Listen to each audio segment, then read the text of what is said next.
ఇందాకేదో doubt వచ్చిందన్నారు కదా, చెప్పండి.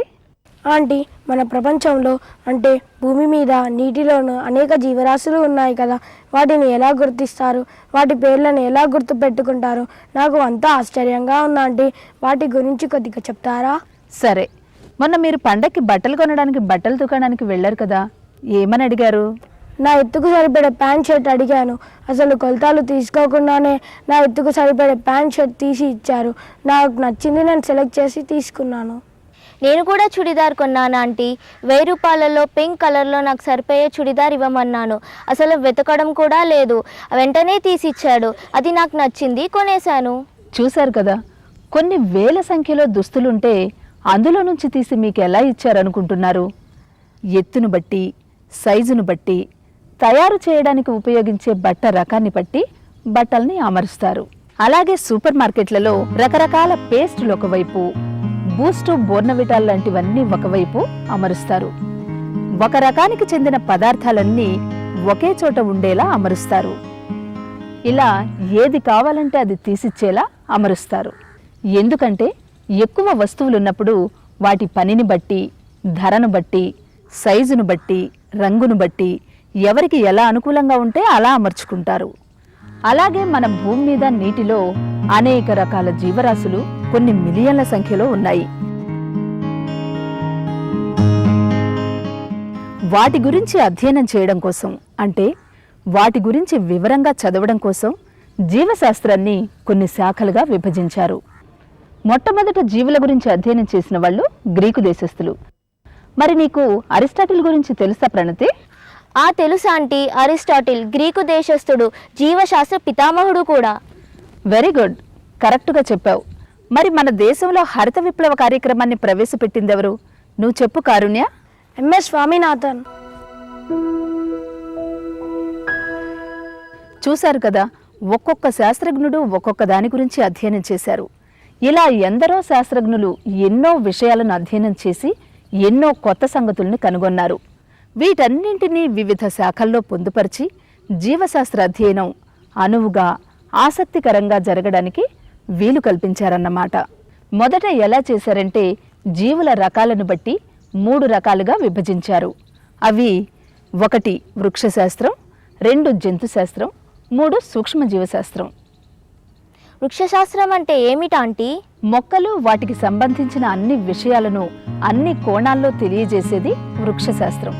అంటే వృక్షాల గురించి తెలియజేసే శాస్త్రాన్ని వృక్షశాస్త్రం అంటారు. మరిప్పుడు జంతుశాస్త్రం అంటే ఏంటో, సూక్ష్మజీవశాస్త్రం అంటే ఏంటో నువ్వు చెప్పు కారుణ్య. చెప్పగలను ఆంటీ. Very simple. జంతువుల గురించి అధ్యయనం చేసే శాస్త్రం జంతుశాస్త్రం అని, సూక్ష్మజీవుల గురించి అధ్యయనం చేసే శాస్త్రం సూక్ష్మజీవశాస్త్రం అని. మరి జీవవర్ణ శాస్త్రం, వర్గీకరణ శాస్త్రం లాంటివి ఉన్నాయి కదా, అవి ఏంటంటీ? Very good. జంతుశాస్త్రం అంటే ఏంటో, సూక్ష్మజీవశాస్త్రం అంటే ఏంటో చక్కగా చెప్పావు. మనం ముందే చెప్పుకున్నాం కదా, జీవశాస్త్రానికి సంబంధించిన అన్ని అంశాలను ఒకే చోట చదవలేమని.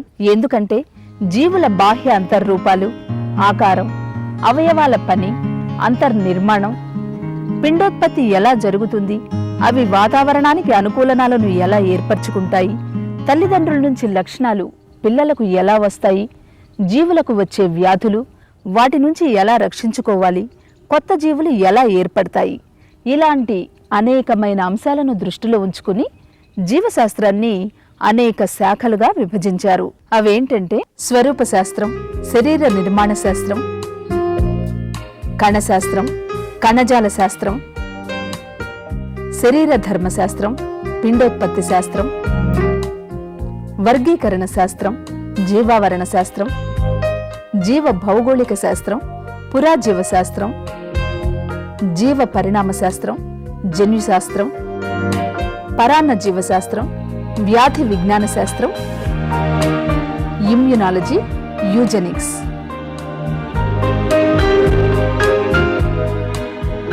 ఇప్పుడు జీవశాస్త్రంలోని శాఖలు విన్నారు కదా ప్రణతి, నీకేమనిపించింది? ఒక్కొక్క రకమైన అధ్యాయాన్ని ఒక్కొక్క శాస్త్రంలో పొందుపరిచారు. మనం అధ్యయనం చేయవలసిన అంశాలను అధ్యయనం చేయడానికి వీలుగా చిన్న చిన్న శాఖలుగా విభజించారని అనిపించింది. Very good. ఆ శాఖల పేర్లలోనే అవి దేని గురించి తెలుపుతాయో తెలుస్తోంది కదా. ఇప్పుడు వాటి గురించి తెలుసుకుందాం. ఏదేని జీవం యొక్క ఆకారం, పరిమాణం, రంగు, లక్షణాలను తెలియజేస్తుంది స్వరూప శాస్త్రం. శరీరం అంతర్భాగంలో ఉండే వివిధ అవయవాల నిర్మాణాన్ని అంటే శరీర అంతర నిర్మాణాన్ని తెలిపే శాస్త్రాన్ని శరీర నిర్మాణ శాస్త్రం అంటారు. ట్రిప్సిన్ పెప్టోన్లను ఎమైనో ఆమ్లాలుగా మారుస్తుంది. శ్వాసక్రియలో ఆక్సిజన్ గ్రహించబడి కార్బన్ డయాక్సైడ్ విడుదలవుతుంది. శరీరం ప్రేరణకు ప్రతీకారం చూపుతుంది శరీర ధర్మశాస్త్రం అంటే శరీర అవయవాలు చేసే పనులను తెలుపుతుంది. గ్రుడ్డు నుండి పిల్ల బయటికి రావడం, విత్తనం మొలకెత్తడం,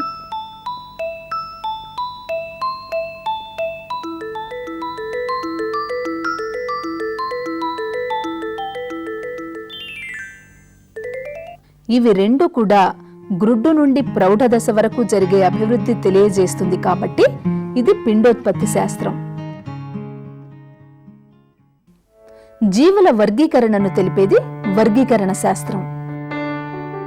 వ్యాధిగ్రస్తుడు అంటే అది ఏ వ్యాధి, దేనివల్ల వస్తుంది, కారణాలు, నివారణ, చికిత్స వంటి విషయాలను తెలిపేది వ్యాధి విజ్ఞాన శాస్త్రం. అడవిలో తిరుగుతున్న జంతువులు,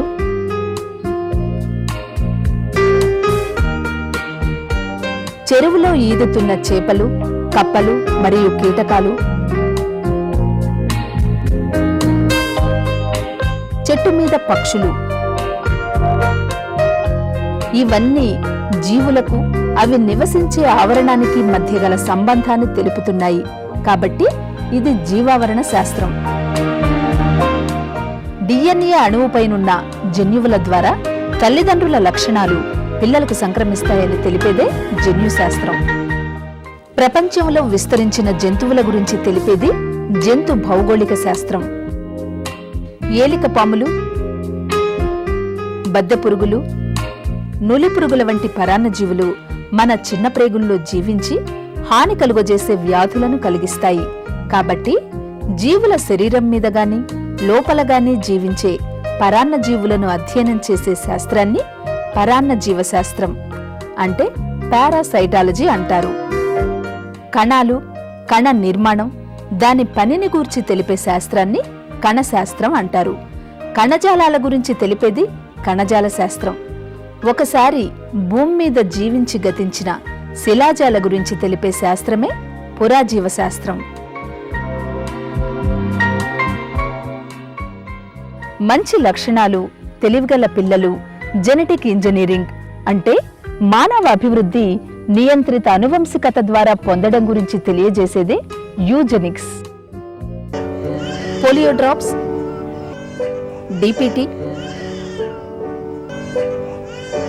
బీసీజీ వంటి టీకాలను, వాటి వల్ల నివారించబడే వ్యాధులు, టీకాల తయారీ, ఎప్పుడు వేయించుకోవాలి వంటి విషయాలను తెలియజేసేదే ఇమ్యూనాలజీ.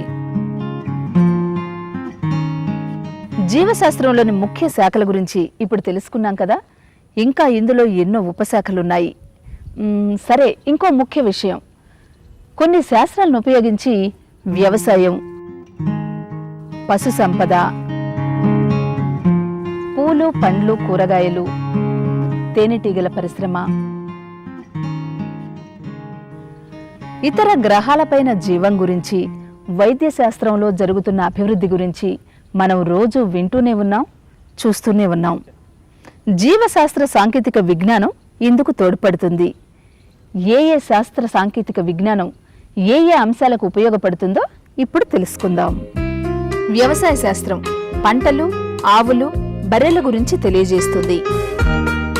వెటర్నరీ సైన్స్ పశువులకు చికిత్స, సర్జరీల గురించి తెలుపుతుంది. హార్టికల్చర్ పూలు, పండ్లు, కూరగాయల అభివృద్ధి. ఎపికల్చర్ తేనెటీగల పెంపకం. సెరికల్చర్ పట్టు పరిశ్రమ, పట్టు సంవర్ధనం. బయో ఇన్ఫర్మాటిక్స్ వైద్య రంగంలో ఇన్ఫర్మేషన్ టెక్నాలజీని ఉపయోగించుట. స్పేస్ బయాలజీ ఇతర గ్రహాలపైన జీవం గురించి తెలిపేది. ఇప్పుడు జీవశాస్త్రంలోని శాఖల గురించి తెలుసుకున్నారు కదా. ప్రణతి, నువ్వు ఆ శాఖల పేర్లు ఒక ఆరు చెప్పు. వర్గీకరణ శాస్త్రం, జీవవరణ శాస్త్రం, జీవ భౌగోళిక శాస్త్రం. పురాజీవ శాస్త్రం, జీవ పరిణామ శాస్త్రం, జన్యుశాస్త్రం. కారుణ్య, నువ్వు కూడా 6 శాఖల పేర్లు చెప్పు. స్వరూప శాస్త్రం, శరీర నిర్మాణ శాస్త్రం, కణశాస్త్రం, కణజాల శాస్త్రం, శరీర ధర్మశాస్త్రం, పిండోత్పత్తి శాస్త్రం. ఇవాళకి కాపుదాం, సరేనా? సరే ఆంటీ.